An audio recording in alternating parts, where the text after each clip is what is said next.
بسم اللہ السلام علیکم ورحمۃ اللہ وبرکاتہ. اہلاً وسہلاً مرحباً. کیسے ہیں آپ سب؟ ٹھیک ہیں الحمدللہ. آپ کا ویک اچھا گزرا؟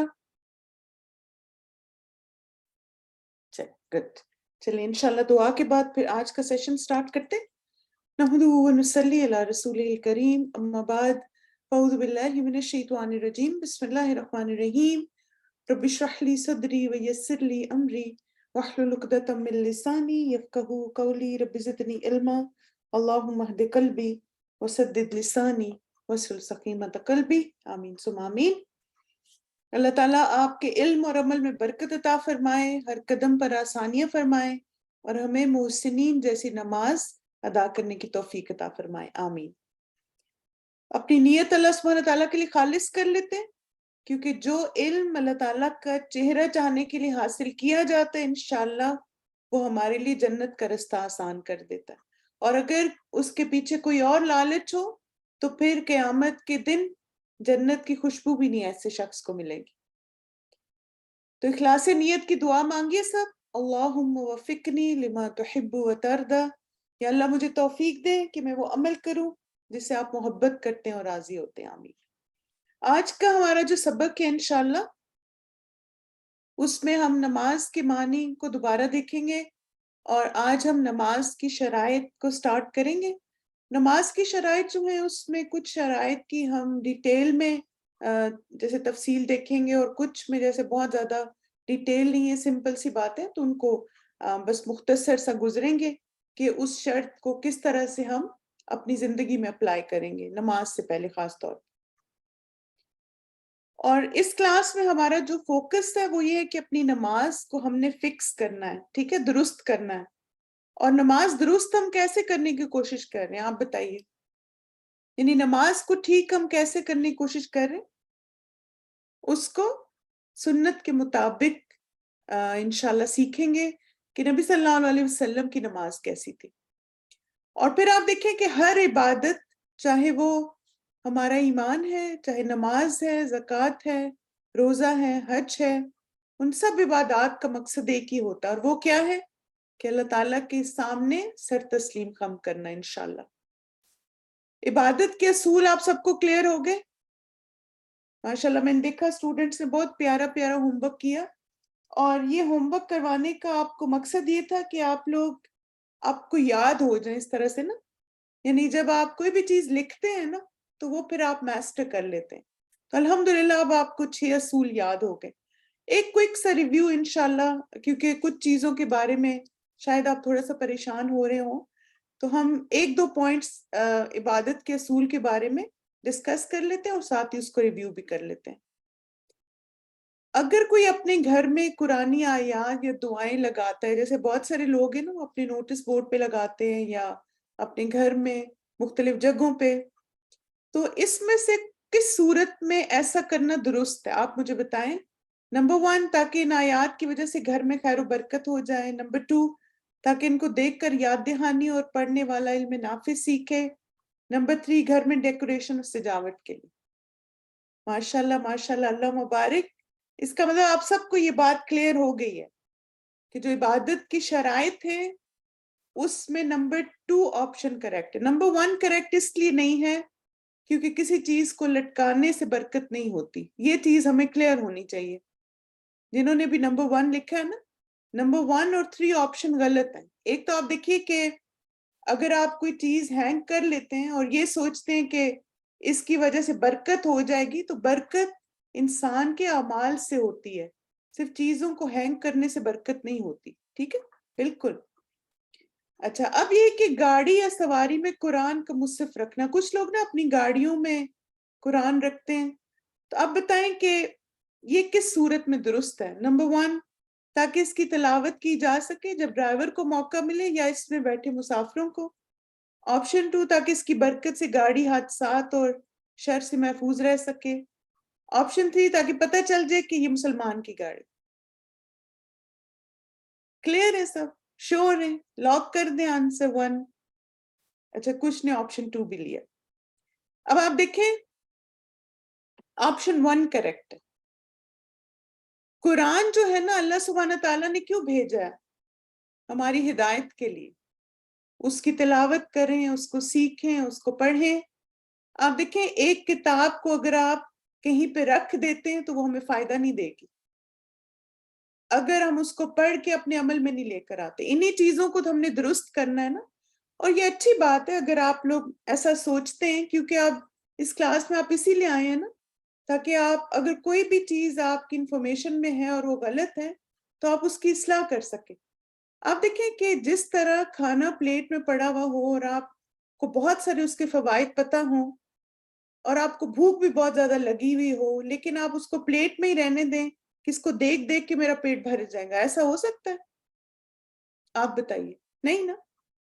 اسی طرح آپ دیکھیں اگر آپ قرآن مجید کو ایک بک شیلف میں رکھ دیتے ہیں اور آپ کہتے ہیں اس بک شیلف کی وجہ سے اس کمرے میں برکت ہو جائے گی، یا گاڑی میں لٹکا دیتے ہیں، وہ چھوٹے چھوٹے قرآن بھی ملتے ہیں ہینگ کرنے والے، یا آپ گاڑی میں رکھ دیتے ہیں کسی گاڑی میں برکت ہوگی، تو چیزوں میں برکت نہیں ہوتی. برکت انسان کے اعمال کی وجہ سے ہوتی ہے. استاذہ کے بہت زبردست لیکچر ہیں کن مبارکن، کہ مبارک بنیے، اور پورا لیکچر اس میں مختلف ٹپس دی گئی ہیں، مختلف اعمال بتائے گئے ہیں جس سے ہم اپنے اعمال کی وجہ سے اپنی زندگی میں خیر و برکت لا سکتے ہیں. ٹھیک ہے. اب یہ تھا کہ چونکہ یہ ایک کامن سی بات ہے، تو ایک فتویٰ ہے یہ ابن باز کا، اور اس کو پڑھ کے انشاءاللہ تعالیٰ آپ کو اور زیادہ کلیرٹی مل جائے گی. آپ اسلام کی ہوئے پہ جا کے یہ فتویٰ پورا بھی پڑھ سکتے ہیں.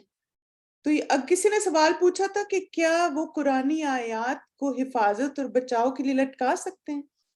تو انہوں نے جواب دیا کہ سائل نے جس کا ذکر کیا اگر تو یہ اس لیے ہو کہ اس سے لوگوں کو نفع مند شے کی تعلیم اور نصیحت کے لیے ہو تو اس میں کوئی حرج والی بات نہیں. ٹھیک ہے. جو آپ سب نے ماشاءاللہ آپشن چوز کیا نا، کہ آپ نے گھر میں کچھ دعائیں لٹکا دیں، آپ نے کچھ آیات لٹکا دی تاکہ آتے جاتے آپ ان کو پڑھیں، دیکھیں، آپ کو یاد دیں. بعض آپ دیکھیں ہم لوگ کچن میں دعائیں لگا دیتے ہیں، کھانے سے پہلے کی دعا، کھانے کے بعد کی دعا، مہمان کے لیے دعا. وہ کس لیے ہم لگاتے ہیں؟ تاکہ ہمیں یاد بھی رہے اور پڑھ پڑھ کے یاد ہو جائیں دعائیں نا، اور کوئی مہمان آئے تو اس کو بھی یاد دہانی ہو جائے. تو اگر آپ کا یہ مقصد ہے کہ تعلیم اور نصیحت، اس میں کوئی حرج والی بات نہیں. لیکن اگر اس کا مقصد یہ ہو کہ اس کے ساتھ شیطان اور جن سے بچاؤ ہوتا ہے تو اس کے متعلق مجھے کسی دلیل کا علم نہیں. ٹھیک ہے. یعنی وہ کہتے ہیں کہ اس کی کوئی دلیل ہمیں قرآن و سنت میں نہیں ملتی کہ صرف دعاؤں کو لٹکا لینا یا آیات کو لٹکا لینے سے جنات و شیاطین سے بچاؤ ہو جائے گا. پھر دوسری بات ہے کہ گاڑی میں مصحف رکھنا، اور اسی طرح گاڑی میں تبرک کے لیے مصحف رکھنا بھی مشروع نہیں، اور نہ ہی اس کی کوئی دلیل ملتی ہے.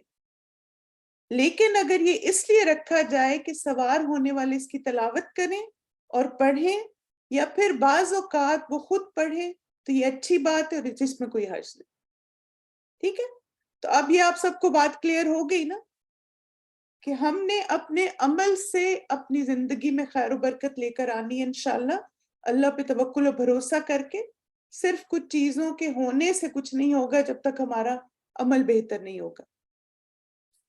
تو اللہ سبحانہ تعالیٰ سے دعا کرتے ہیں کہ اللہ تعالیٰ ہمیں ہر طرح کی شرک اصغر اور اکبر سے محفوظ رکھے. اس دعا کو مانگے سب. اللہم انی اعوذ بک ان اشرک بک وانا اعلم واستغفرک لما لا اعلم. اے اللہ میں تجھ سے پناہ مانگتا ہوں جانتے ہوئے شرک کرنے سے، اور تجھ سے بخشش چاہتا ہوں ان چیزوں سے جسے میں نہیں جانتا. چلے اب اپنے لیسن کی طرف چلتے ہیں انشاءاللہ. نماز کے معنی یہ پچھلے ابھی ہم نے کیے تھے، جسٹ ریویو. نماز کے دو معنی ہیں ڈکشنری میں. نماز کا میننگ کیا ہے؟ دعا کرنا. اور ٹرمینالوجی میں یعنی کس طرح سے ہم امپلیمنٹ کریں گے نماز کی میننگ کو، وہ یہ ہے. یعنی اس کی آپ کہہ سکتے ہیں کہ اصطلاحی میننگ یا امپلیمنٹنگ میننگ کیا ہے. نماز قولی اور فعلی عبادت ہے جو تکبیر اللہ اکبر کے ساتھ شروع کی جاتی ہے اور تسلیم السلام علیکم ورحمۃ اللہ کے ساتھ ختم کی جاتی. ٹھیک ہے. نماز کی شرائط کو دیکھ لیتے ہیں انشاءاللہ. اس سے پہلے آپ مجھے بتائیے کہ اگر کسی کام سے پہلے شرائط بتائی جائیں تو اس کا کیا مقصد ہوتا ہے؟ یعنی آپ کو کہا جاتا ہے یہ اس کام کرنے کی یہ کنڈیشنز ہیں، اس کام کرنے کی یہ ٹرمز ہیں. To follow, to guide, very good. اور امپورٹنس، شاباش. طریقہ پتہ چلے، اس سے خوبصورتی سے کریں تاکہ کام پراپر طریقے سے ہو. Very good. فلی فوکسڈ ہوں آپ کہ یہ کام کوئی عام سا کام نہیں، بہت امپورٹنٹ ہے، اس کی کچھ کنڈیشنز بھی ہیں. اچھا آپ دیکھیں، ایک ایکسپیرینس آپ سب نے کیا ہوگا، اکثر ہوتا ہے ایسے کہ بعض دفعہ ہم ویزے کے لیے اپلائی کرتے ہیں، وہ ریجیکٹ ہو جاتا ہے، اور بعض دفعہ ہماری فیملی میں سے کوئی اپلائی کرتا ہے، وہ ریجیکٹ ہو جاتا ہے. اس کی وجہ کیا ہوتی ہے؟ کہ جو اس کنٹری کی ایمبیسی نے کنڈیشنز ریکوائرڈ ہوتی ہیں یا ٹرمز ریکوائرڈ ہوتی ہیں یا ریکوائرمنٹس ہوتی ہیں، وہ میٹ نہیں ہوتی. تب کیا ہوتا ہے کہ جب وہ ریکوائرمنٹس میٹ نہیں ہوتی تو ویزا ڈینائی کر دیا جاتا ہے، اور جب وہ ریکوائرمنٹس میٹ ہو جاتی ہیں تو پھر ویزا دے دیا جاتا ہے. جی ہاں، بعض اب آپ دیکھیں اپلیکیشن سبمٹ نہیں ہوتی پراپر، یا انفارمیشن انکمپلیٹ ہوتی ہے، بعض دفعہ انفارمیشن میچ نہیں ہو رہی ہوتی، یعنی بہت سارے ریزنز ہوتے ہیں. تب آپ دیکھیں کہ ان دونوں باتوں سے ہم سب نے ایک بات یہ سمجھی کہ شرط کنڈیشن ہوتی ہے جو کہ کسی کام کی اہمیت کو بتاتی ہے. اسی طرح آپ دیکھیں کہ نماز کی جو شرائط ہیں اس کا کیا مطلب ہے نا. تو نماز کے صحیح ہونے کی شرائط سے مراد وہ اعمال ہیں جن پر نماز کا صحیح ہونا منحصر ہے. اس طرح کہ اگر ان شرائط میں سے کسی شرط میں کوئی خلل آ جائے تو نماز درست نہیں ہوگی. یعنی جس طرح ہم کسی بھی کام کے لیے کچھ کنڈیشنز کو میٹ کرتے ہیں، ریکوائرمنٹس کو میٹ کرتے ہیں تاکہ اس کام کو بہترین طریقے سے کر سکیں، اسی طرح نماز کی بھی شرائط ہے. اگر کسی بھی شرط میں کوئی خلل آئے گا تو ہماری نماز پھر درست نہیں ہوگی. اچھا اب آپ مجھے بتائیں کہ نماز کی کتنی شرائط ہیں، کنڈیشنز کتنی؟ 8 ہیں، ٹھیک ہے، اور 6 ہیں.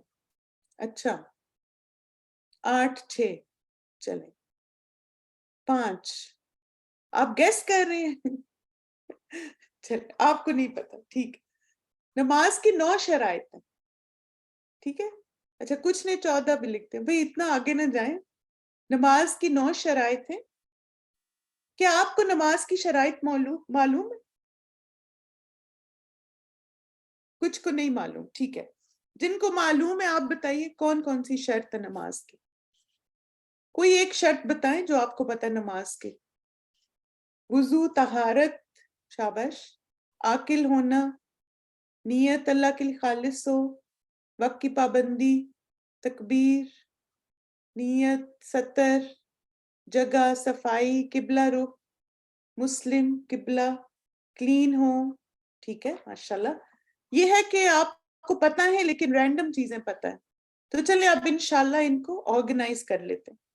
کس وجہ سے نماز کی شرائط کو جاننا ضروری ہے؟ اگر ان شرائط میں سے کسی شرط میں کوئی خلل آ جائے تو کیا ہوگا؟ ہماری نماز درست نہیں ہوگی. تو اس لیے ہم ان ساری شرائط کو جانیں گے. اب میں آپ سے ایک چیز چاہتی ہوں آپ سب کریں، اپنے پاس ایک نوٹ بک رکھیں اور ایک ایک شرط کو لکھتے جائیں، کیونکہ یہ آپ نے اب یاد کرنی. ابھی آپ کو سیکوینس میں نہیں پتا نا، ہم سیکوینس میں انشاءاللہ ساری شرائط پڑھیں گے تاکہ آپ ان کو یاد رکھیں اور دوسروں کو سکھا بھی سکیں. سب سے پہلی شرط ہے الاسلام. نمبر 1، یہ سائٹ پہ نمبر بھی آپ کو نظر آ جائے. مسلمان ہونا. نمبر 2، العقل، عاقل ہونا. یعنی انسان کو شعور ہونا چاہیے، احساس ہونا چاہیے. انشاءاللہ آگے اس کی ڈیٹیل بھی، ابھی صرف نام آپ لکھتے جائیں. نمبر 3، التمییز، صحیح غلط کی پہچان ہونا. جی ہاں جہاں مرضی لکھ لیں، صحیح اور غلط کی پہچان ہونا. نمبر 4، ازالۃ النجاسہ، نجاست دور کرنا، گندگی دور کرنا. نمبر 4 ہے نجاست دور کرنا. نمبر 5، رفع الحدث، حدث کو ختم کرنا، یعنی باوضو ہونا، جو آپ میں سے زیادہ کو پتہ تھی.